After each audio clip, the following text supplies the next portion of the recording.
తెలంగాణ వ్యాప్తంగా రైతులు ఆందోళన బాటపట్టారు. పంట కొనుగోళ్లలో జాప్యం జరుగుతోందని ఆగ్రహం వ్యక్తం చేస్తున్నారు. పంటల కొనుగోళ్లలో సర్కార్ నిర్లక్ష్యంగా వ్యవహరిస్తోందంటూ మండిపడుతున్నారు రైతులు. మొక్కజొన్న రైతులు ఎక్కువగా ఆందోళనలు చేస్తున్నారు. కొనుగోలు కేంద్రాలు పెంచాలని డిమాండ్ చేస్తున్నారు. ఇటు వరి, శనగ పంట రైతులు కూడా అసహనాన్ని వ్యక్తం చేస్తున్నారు. సరైన సమయంలో పంట కొనుగోళ్లు జరగడం లేదంటూ మండిపడుతున్నారు. రాస్తా రోకోలు చేస్తూ ప్రభుత్వానికి వ్యతిరేకంగా నిరసనలు చేస్తున్నారు.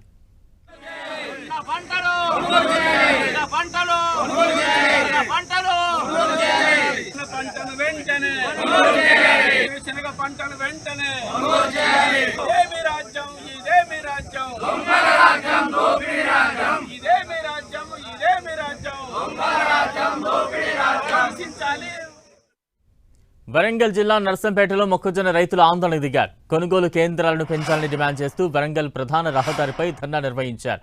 ఈ ధర్నాకు మాజీ ఎమ్మెల్యే పెద్ది సుదర్శన్ రెడ్డి మద్దతు పలికారు. కొనుగోలు ప్రక్రియలో ప్రభుత్వం నిర్లక్ష్యంగా వ్యవహరిస్తోందని ఆరోపించారు. ప్రభుత్వం స్పందించి మొక్కజొన్న పంటను వెంటనే కొనుగోలు చేయాలని డిమాండ్ చేశారు.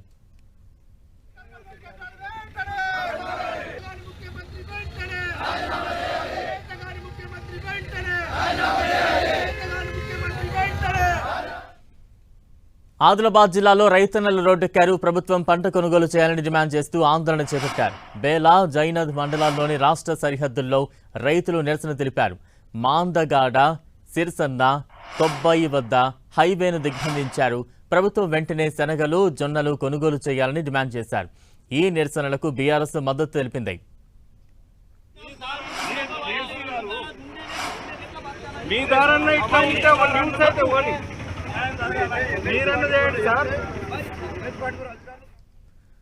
నిజామాబాద్ జిల్లా ఆర్మూర్లో రైతులు ధర్నాకు దిగారు. వరి ధాన్యాన్ని సకాలంలో ప్రభుత్వం కొనుగోలు చేయకపోగా జాప్యం చేస్తున్నారని రైతులు ఆరోపించారు.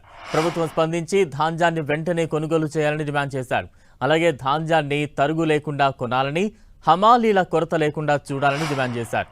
ఈ నెలలో వర్షాలు పడే ప్రమాదం ఉందని, వర్షాలు పడితే తాము నష్టపోతామని రైతులు ఆవేదన చెందారు. జై జవాన్, జై కిసాన్.